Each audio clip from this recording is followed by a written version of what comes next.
Hey, what's going on, guys? We're back at it again with the next section of the Bass Chords course, learning everything you need to know about chords on the bass. Here we go.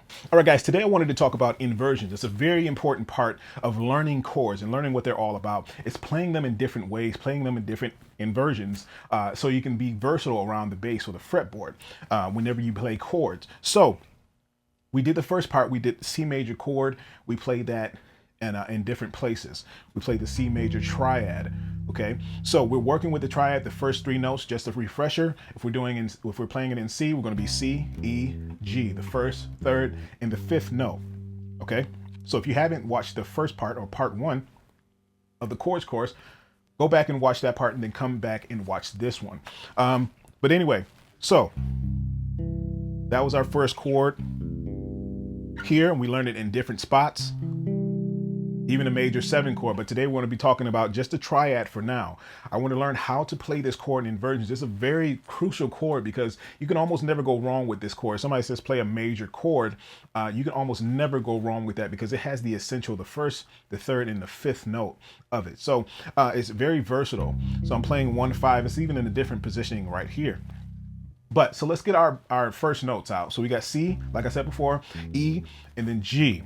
All right, so we're just going to be playing that together. Now, what inversions are, we're going to be taking the next note in that triad and putting it on the bass. So instead of having C, E, G, we have E, C, G, right? The next two notes can be in whatever order they would like, as long as the bass note remains that E, and that's called first inversion.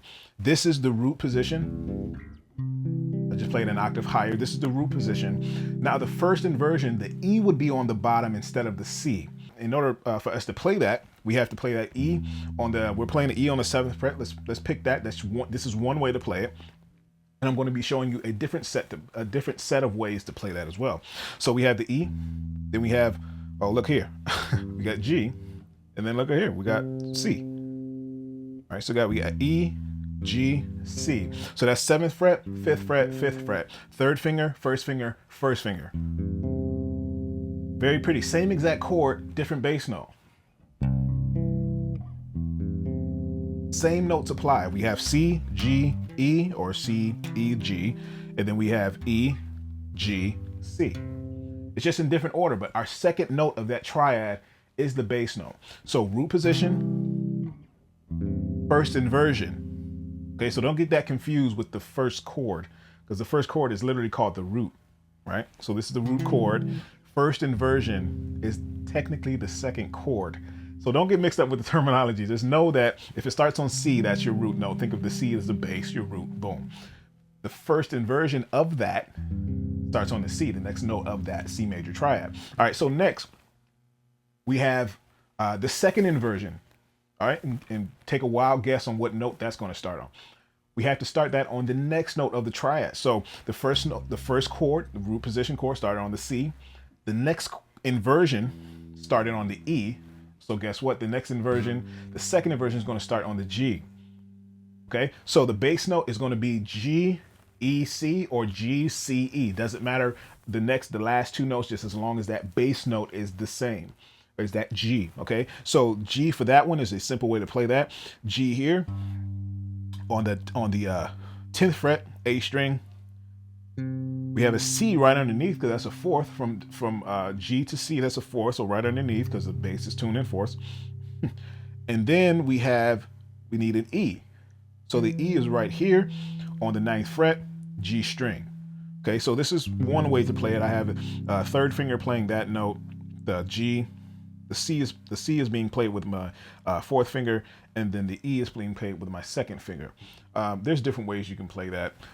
Switch up the fingering, see what feels good to you, or what feels best. All right, but that is the second inversion. So let's go from the beginning. We have C, root position, first inversion, second inversion. All right, C, bass note. E, second bass note. G, the third bass note. Okay, sounds very pretty.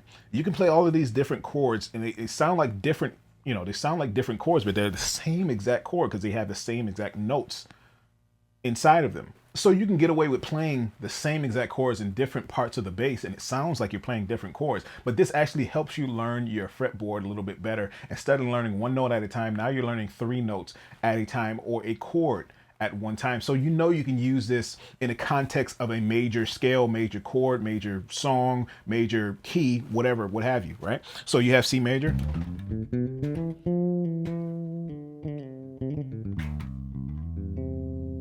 First inversion, right?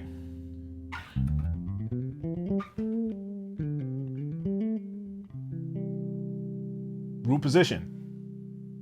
All right, so now you're getting familiar with where these notes are, where these chords are. So I'm just playing an example of being in a major key.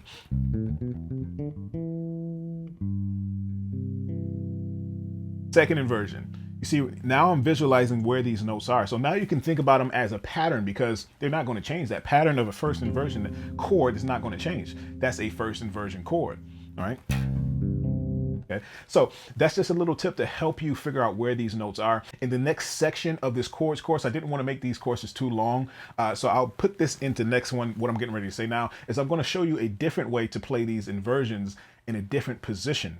All right, so you get the same exact chords, but it'll be a different way to play them. All right, so make sure your notes are coming out clean, clear, and precise, and stay tuned for the part 3. All right, till next time, see you. All right, guys, so listen up. If you like this video and you want to see more like it, make sure you subscribe to the channel, and also push that notification bell icon. I know that's one more step you got to take, but it's worth it so you don't ever miss a lesson that I post every single Friday, and even more times than that. And if you're really, really serious about taking your bass playing to the next level, you'll become a Bass Nation Academy member at DaricBennett.com.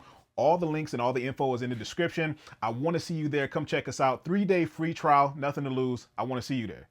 Did I say I want to see you? I want to see you there. Till next time.